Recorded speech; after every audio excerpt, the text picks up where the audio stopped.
Ayan guys, day 1 nga ng pagda-diet natin ngayon. Day 1. So, makakainin nga pala natin ngayon na ito. Ito, kamote, tsaka itlog. Itlog po ha, kamote tsaka itlog. Kasi nga, pinagkakamalan tayo ngayong buntis. Pinagkakamalan tayong buntis, kaya kailangan kong mag-diet na rin. Kasi, nahihirapan na din ako, lagi na ako nakahiga pag rest day.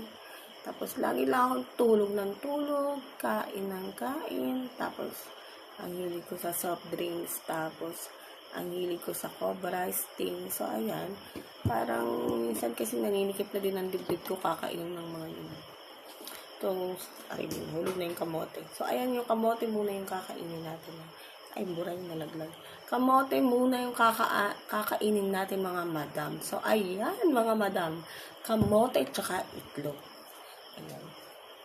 Alam mo naman yung aking tiyan, oh. Ayan yung tiyan ko. Pinagkakamalan akong buntis kasi sobrang laki talaga ng tiyan ko ngayon. My God. Ang tako kasing kumain. Kasi yung honey ko, wow, honey. Kasi yung honey ko, mag-stop na siya sa pagda-diet kaya wala na akong makasabay. Kain to the max din siya ngayon. Kapag kain siya ng marami, kahit hindi ako nakain ng marami, diba? Mahilig kami kumain sa inasal. Minsan lang naman pag may pera.